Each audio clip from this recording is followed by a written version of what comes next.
Welcome to the Primal Show. Today's guest is Leslie Klenke, and welcome. And she is the author of a great new book called The Paleo Girl, kind of focusing in on what teens go through and what to expect. What can you tell us a little more about your book and how you came to kind of focus in on the teen market and a little more about yourself? Sure. The book, it's not just about the paleo life, like just the diet. It's the entire lifestyle. It goes through what you should and shouldn't eat, and why that's going to affect you, how you should work out, how you need to get sun and sleep and play, and all of that important stuff.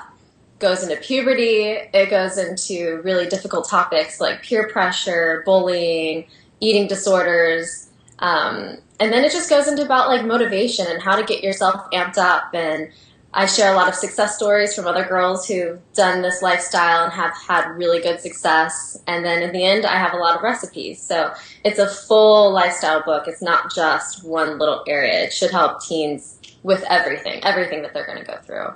That's awesome. I have a 2-year-old little girl, so I mean, it was kind of refreshing to kind of get some tips and tricks for some things I could pass on to her as she gets into her teens. Absolutely. It's really exciting. Not to mention, you had some amazing before and after pictures. Yeah. Can you tell us a little bit about how you got into eating a paleo kind of lifestyle, and maybe what your take is on the difference between paleo and primal, because those two terms are thrown around a lot. Right. Well, where I got started, I wasn't always, a paleo girl myself. I yo-yo dieted for about 10 years or more. Like, it was really awful back and forth, up and down. I would lose some weight, gain some weight, but I was never really healthy. So after just years of struggle, a friend of mine told me about Primal, and she told me about the Primal Blueprint book and then sent me over to Mark's Daily Apple. And I just started reading all of this information. And for like the first time in my life, I was like, wow, like, this actually makes sense. Because before I was just doing like really low calorie, low fat, restricted, I'm always tired, I'm always cold, I'm always hungry. And then I read all this information, I'm like, nothing has ever made this much sense. So for me, it was a no-brainer to start trying the lifestyle out. And it wasn't necessarily the easiest thing right away. There was a little bit of a transition because I really did I loved grains and starches, and all the sugar. But, over time, you kind of learn how to change the way that you cook or change the way that you even think of food. And it's not restrictive at all. I feel like I eat more food now than I did before. So it's been really great for me, and I would say, like, I started back in 2011, so it's been about 3 years, and I would say in this past year, like, I've really nailed it. Like, I've really fully figured it out. And going back to your other question, the difference between primal and paleo, I feel like now they're almost becoming the exact same thing. They are very similar. To me, in the past, the difference was always the difference of dairy. A lot of times, people that were doing paleo, it's no dairy. People that are primal, they say if you can tolerate dairy, sure. And I think that, as time goes on, everyone's kind of realizing, okay, if you can handle certain things and if you know when you're going to eat this certain food item, like what it's going to do to you, like just being aware, like understanding what food's going to do to your body and then being more lenient. Some people are a little more lenient with legumes. I myself personally, I don't eat them, but there is another kind of branch of don't primal open that can of worms. I have a whole series on that one. Yeah. Oh yeah. I mean, there's people that definitely think that that's fine. There's some people who have a leniency for rice. So I think it depends what your goals are. Are you trying to lose weight? Are you trying to keep your blood sugar down? Are you just trying to feel your best? And I think if you know what your goals are and you understand what the food's doing, from there you can kind of pick your own variety of whatever paleo or primal is to you. Yeah, that makes perfect sense. I mean, one thing we found, and the reason why Gary and I don't recommend legumes or rice or even potatoes, for one, Dr. Cordain doesn't he that wasn't part of the original human diet. And Right. also, if you're trying to lose weight and your goal is to achieve your kind of optimal health and an optimal weight for yourself, we found that too much starch and too many carbs would really slow down your process or make it impossible, as many people are so sensitive to carbs. And myself, I lost 35 pounds. I don't know about you, but I could never eat beans or rice along the way. I would always be puffy. And Right. as a guy, I wanted to look like that guy in the Muscle Fitness magazine. Totally. And it's like, what do I have to do in order to get there? And it wasn't going to be by incorporating that. And I really had to watch my blood sugar. I myself follow more of a ketogenic paleo approach, Right. because there's so many things I can eat, and I would rather concentrate and share with people what all these awesome foods you can eat and still keep your blood sugar in check. Right. And it fast tracks you to that optimal weight. What do you think about that in regards to making sure your blood sugar is on point in order to reach your kind of ideal weight? Well, me personally, I don't eat a lot of rice or potatoes or any type of starches or legumes or anything like that, because I am trying to keep my blood sugar level. I am still trying to lose a little bit of weight myself. And also I notice when I eat that kind of stuff, like my sugar cravings are out of hand. So I really just try to avoid all of that. I know that if I'm eating things like meat and veggies and the occasional fruit and healthy fats, like I'm on point. I'm full. I'm satiated when I eat. I'm not having these cravings. Everything's good to go. So I just kind of try to stick with that kind of intake for me personally. But, I think it's up to everyone else. If someone else has different goals, then sure, maybe certain things are fine for them. But for me personally, I know why I do and don't eat the things that I do and don't eat. Right. No, and that's how you got your results, obviously. Yeah. That makes sense. Well, you're always tweaking too, and that's what I always tell my clients. And this isn't something you do for 30 days, and right. It's a lifestyle change, and as you age, which I've noticed, I'm getting older, and things change. There's certain foods I can't tolerate anymore. Certain things I cannot do. So it's always evolving. There's certain things you'll eat today that 2 years from now you're not going to be able to eat.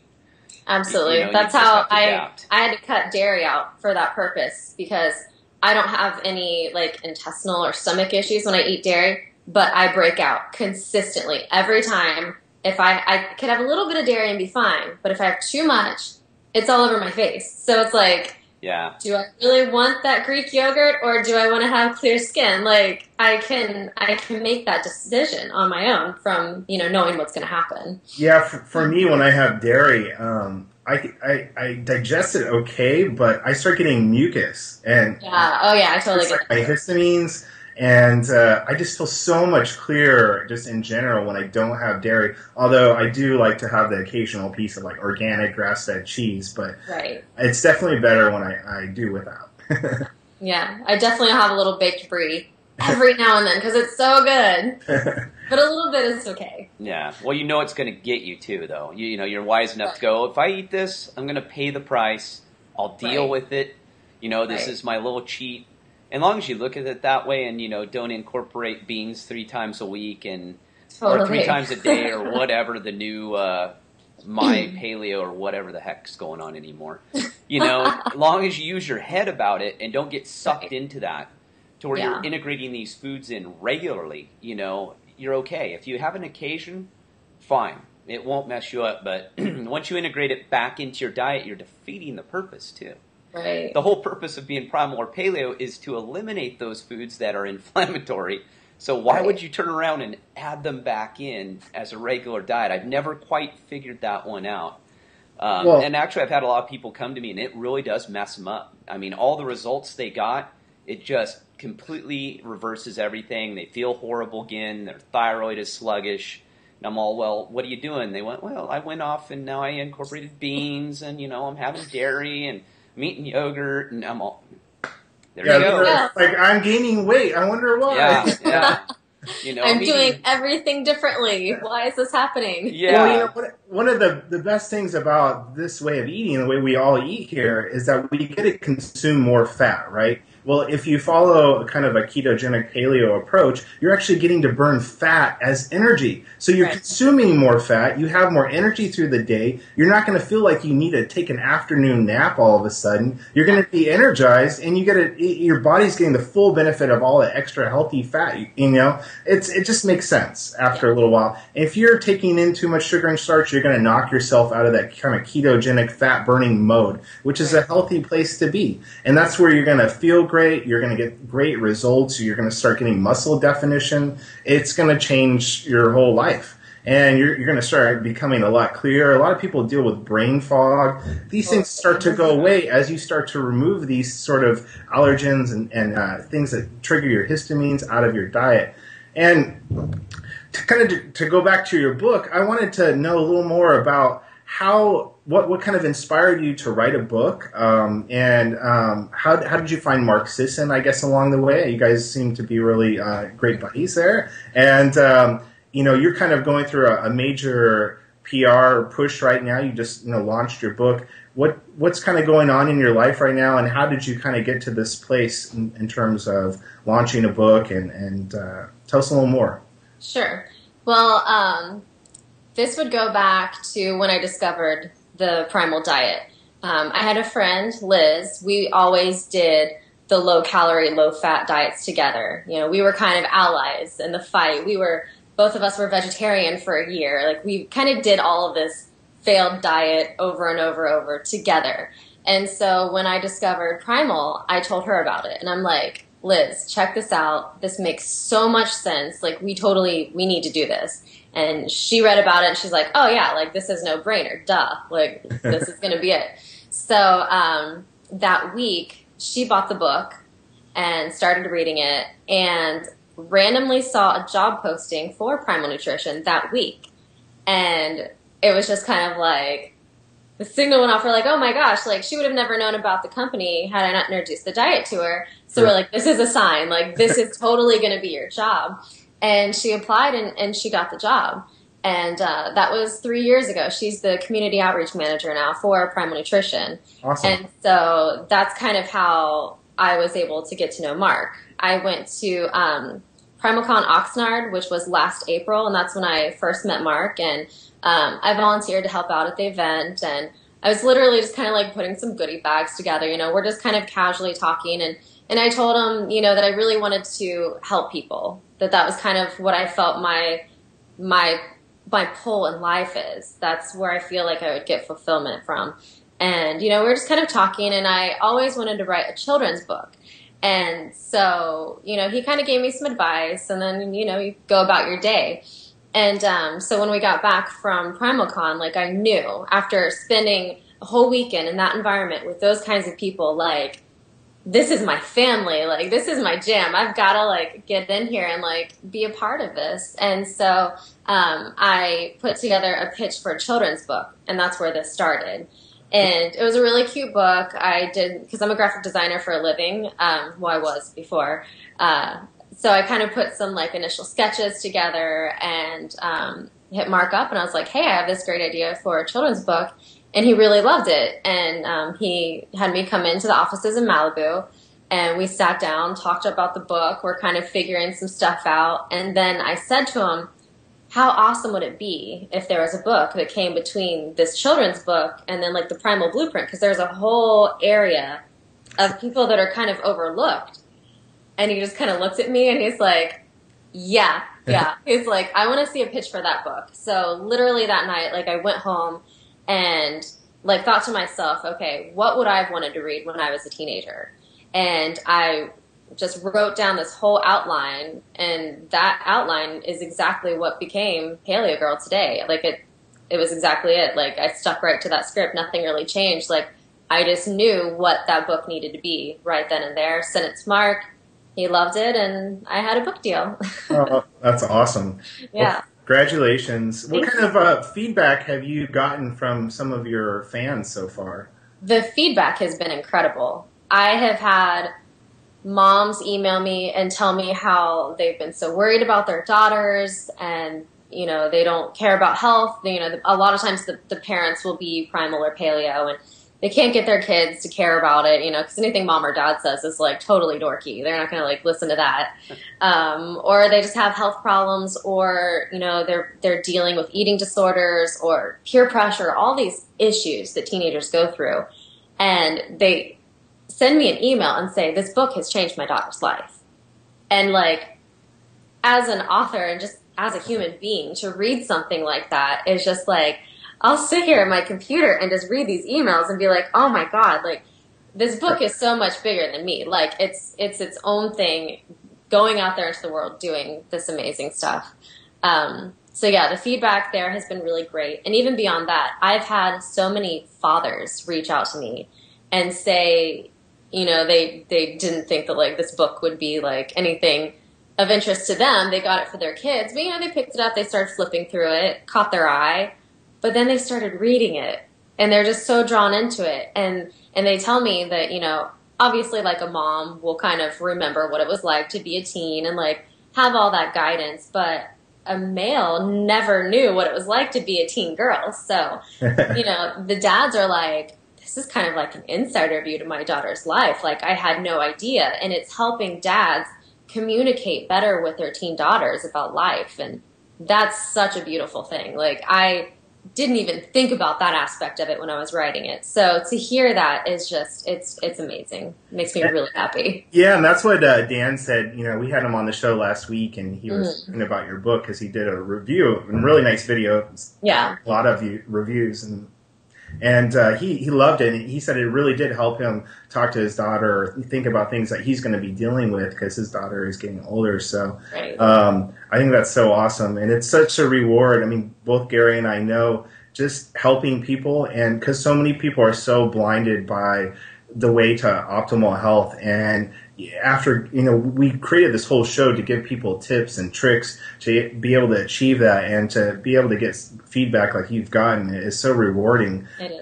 Especially to make food like I make to help people along their way, or it's almost like a crutch basically on their way to eating in this fashion. It's so rewarding to, you know, get that testimonials and so forth. Yeah, it's great.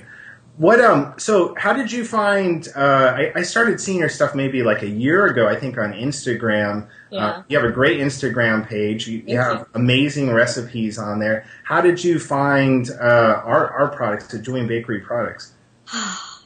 I honestly don't know if I remember. It had to have been through someone else that was, you know, a primal or paleo foodie posting stuff. I must have seen it and been like, wow, I need to check this out. And it had to have been that way. I feel like it's been such a part of my lifestyle for so long. I like can't remember where it started. I feel like it's always been there. Yeah, I think you're like, I saw this video you did. It was like this quesadilla, and it was like you did it in like 30 seconds. It was yeah. And I was like, wow, this is perfect. My wife loves quesadillas, so yeah. She checked it out. She's like, oh my gosh, this is awesome. And then you started developing all these great recipes for people. I'm sure your fans just love that. I mean, you make it really easy, and that's kind of what, you know, our products set off to do, is to make this way easy. What are some of your favorite recipes on there that you've made? Oh man, I have so many. And I started my Instagram initially. I was the 15-second chef before I was Leslie Klenke, just because I wanted to have the little 15-second videos of how to make something so quick and so simple, because I am not really the type of person who wants to spend an hour in the kitchen using a million ingredients, measuring and scooping and mixing and prepping. Like it's just too much. I'll do that every once in a while, but I really like to keep things really simple. So I started that Instagram kind of to develop recipes that were going to go into the book. I would have to say my favorite recipe that I kind of came up with, which was a total fluke, was what I call better than oatmeal. And I was just going to make the banana pancakes one day, which is 1 banana, 2 eggs, a little bit of cinnamon and vanilla. You mash it up, and then you pour pancakes. And I think you can make about like 9 pancakes out of that. But for me and my skillet size, that's like 3 rounds of like pouring and flipping. And I was like, I don't feel like doing this. So I dumped the entire batter, dumped the entire batter into the skillet and just made it like I was making scrambled eggs. And when I was eating it, I was like, wow, this tastes like oatmeal. It was really awesome. So the next time I made it, I put like some pecans and some fruit and stuff in it, and it was amazing. But that was probably one of my favorite. And plus, it's just so easy to share. You tell someone a banana and 2 eggs, like anyone can do that. Like it's super, super simple. Other than that, I would have to say I eat your paleo wraps so much, like so much. And I'm not really one. I don't really totally believe in eating a lot of like paleo junk food, but you look at the ingredients on your products and it's like there's hardly anything in it. Like I'm not going to feel bad about eating coconut meat and some coconut water. Like that's totally fair game. So it's really awesome to be able to do so much. Like the paleo wraps are so diverse. I mean, I just last week I went and got a burrito bowl from Chipotle and put that into it. And my husband and I were sitting here, we're like, oh my God, this is so good. Like seriously, Chipotle needs to carry paleo wraps because I would be getting that all the time.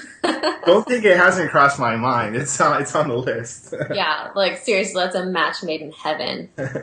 Well, that's great. No, we love to hear things like that, and it's really why we started developing things like our cereal and the wraps and all these things. Don't get me started on the cereal.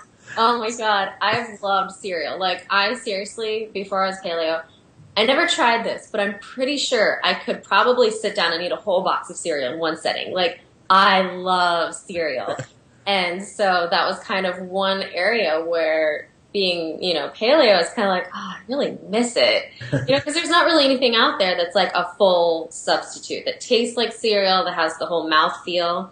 And when you guys came out with cereal, I was like, oh my God, I was so excited. And then I tried it and I was just like, my face was in the bowl. I'm like, that's the best thing ever. Oh, thank you. Yeah. Nothing in it, like such minimal ingredients and none of it's bad. So I can eat that and then not feel guilty. And it's awesome. So thank you so much for making that. No, I think the last thing on my my list is I have this whole list of things that I'm creating that I'm making into paleo items, and the last one is tortilla chips. So because my God, I love Mexican food, so do I. and that's going to be like the last product I make. It's the hardest, but it is possible. So well, if you need a taste tester, just let me know. You're not too far away from me. I will come down there and check it out. Well, you're welcome down to San Diego anytime. So thank you. I'll definitely come down there. You'll be sad that you actually invited me because you won't be able to get rid of me. No. Like, come back. Let me try those again. We'll make some little Instagram videos down. Yeah, we totally should. That'd be great. Very cool. I got a question for you on your book. Sure. I want to know, as far as, I think most people would want to know this who haven't read your book, but what is the biggest difference between the primal and paleo lifestyle when you're adapting it from an adult to a teenager? What's the biggest stumbling block? How do you have to do that? What are the steps? I think the hardest part for a teen that's switching is just trying to get accustomed to the food, because a lot of times a teenager is just picky to begin with. So as an adult, you can say, okay, I need to eat some vegetables. I understand why. Like, I'll just make myself like them. But like teens, I think, have a lot harder time doing that. I know when I was younger, I was really, really picky. Like so picky. I remember if I did eat vegetables, it was a salad that was literally iceberg lettuce and ranch. Like that was it. That was me being healthy when I was younger. So when I made the recipes for the book, I really tried to stick with things that maybe a teenager would be more accustomed to eating. That way it's still kind of the things that they're comfortable with and they're used to the flavors, but now it's primal and they can see, okay, well, I can take things that I used to eat and make them healthy by tweaking the ingredients or like reconsidering different things that I add to it.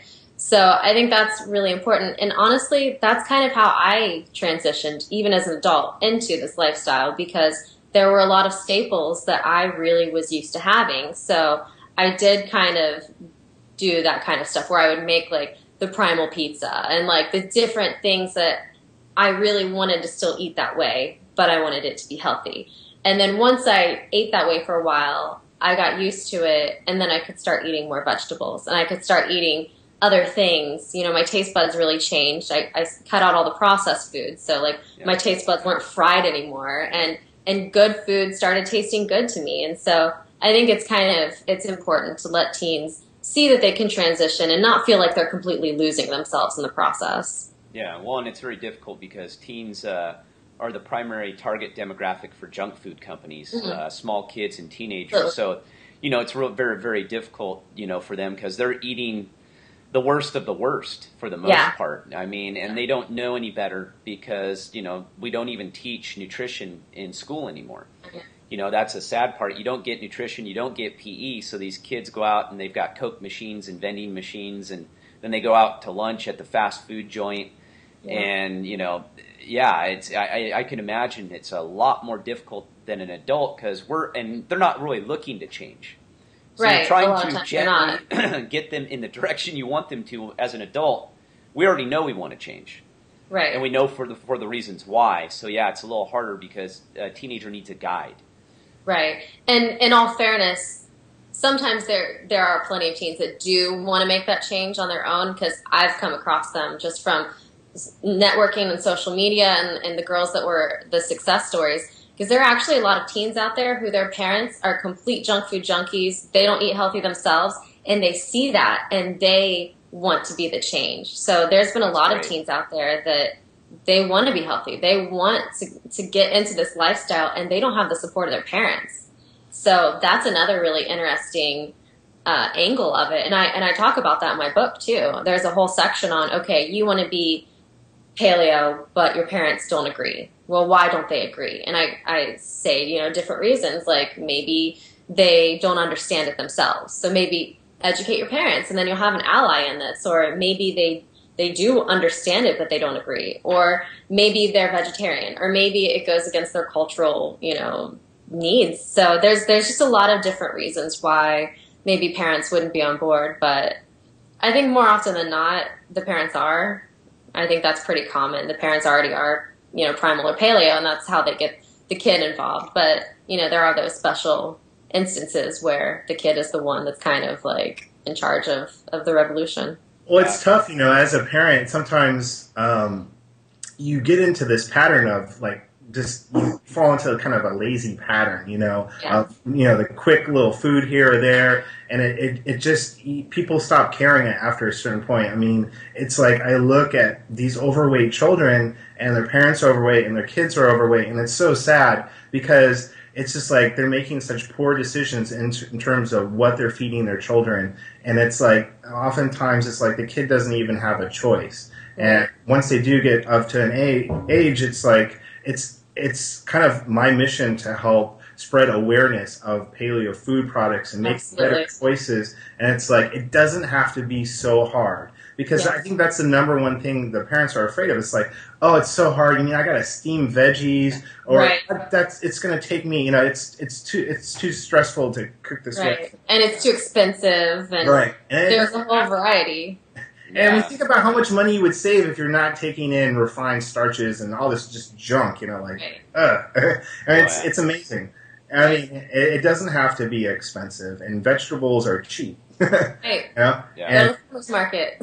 Well, Well, and the thing is, I deal with that every day as a practitioner, and I have a simple test that I give them, and it works. I tell them, I get the same excuse. It takes too much time. I had to deal with this with my mom. I'm still dealing with it. And that it's too expensive, takes too much time. I go, okay, I'm going to run a test with you. I'll start cooking my organic meal, and you get in your car, you go to the fast food joint, and we'll see how much your food costs you and how long it takes you. And I bet you my meal's cheaper. I have my dishes washed, and I'm sitting down before you're done even eating. And I have won every single challenge. Oh, wow. Even off the dollar menu. Love that. Yeah, and it's so simple because everyone has a built-in excuse. That's human nature. And you have to get through those excuses. And that's why I find your book is very interesting, is teenagers are full of excuses. I was a teenager. Okay. I was never wrong. I knew it all. As you get older, you realize how stupid you are. You realize how much you don't know. And that's the interesting take on it is figuring out how to overcome that it's kind of this mental block of, well, I can't be healthy because it's too hard. Right. You know? And that's the other thing too. Like, there are so many people that just don't know how to cook.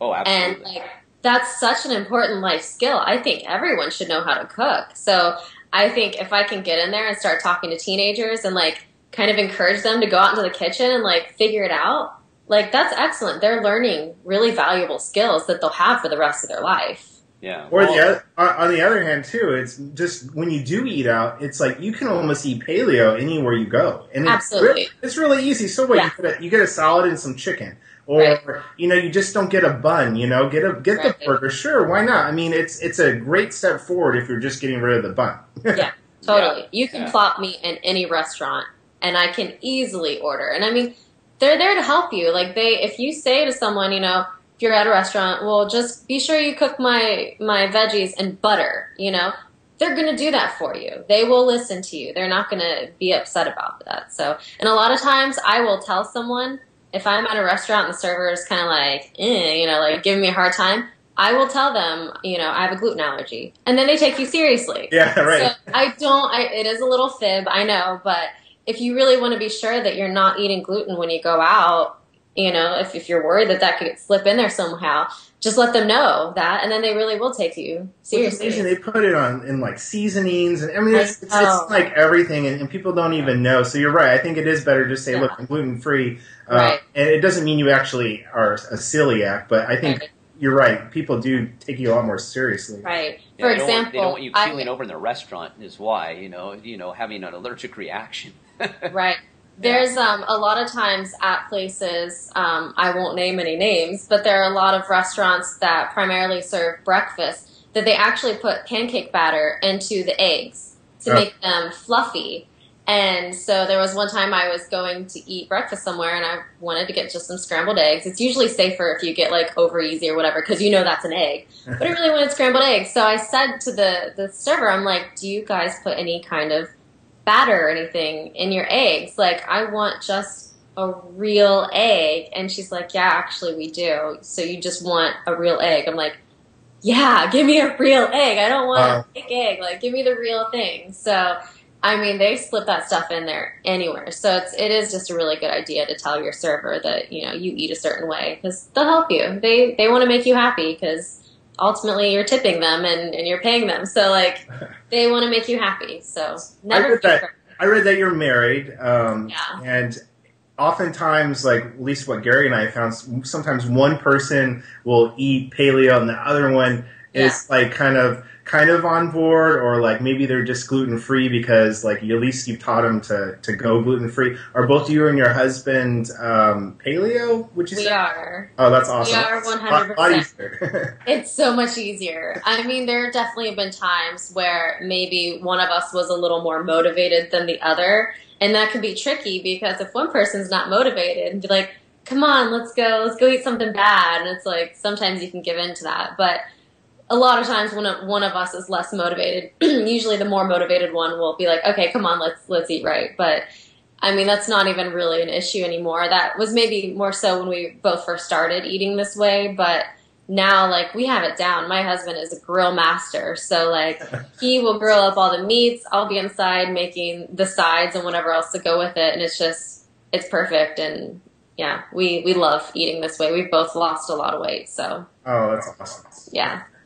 Well, we really appreciate you coming on. Can you explain to people where they can find your book and your website? And sure. Yeah, my website is the best place to go to connect with me to find anything, and that's leslieklenke.com, LESLIEKLENKE.com. And you can find all of my social media on Instagram, Twitter, Facebook, and there's links to buy my book from there. So it's a good place to connect. Excellent. Awesome. Yeah, and you can get a hold of Heath and I at heath@theprimalshow.com and Gary at theprimalshow.com. And make sure to email us any questions you may have. And I'm getting ready to wrap up my Off the Grid for this year, so make sure to check out my videos. I was going to post a funny picture of a little incident I had this weekend, but I decided against it. Aww. Oh, yeah. I had a little accident that took me 2 hours to untangle myself from after getting my truck stuck, my trailer stuck and flipping my ATV off the trailer. It was a good time. It was a good lesson on you are alone and there is no one to help you. So suck it up, Buttercup. Figure it out. And I did. I didn't break anything but a tail light. Didn't break anything on my body, and it was a little scary. But yeah, I'll spare people of that for now. But we appreciate it and look forward. And if you ever end up at Julian Bakery, we'll definitely have to get together and shoot some recipe videos. Yep. Absolutely. Very cool. All right. Thanks for coming on, and we'll talk to you soon. All right. Bye, guys. Thanks so much. All righty. Bye.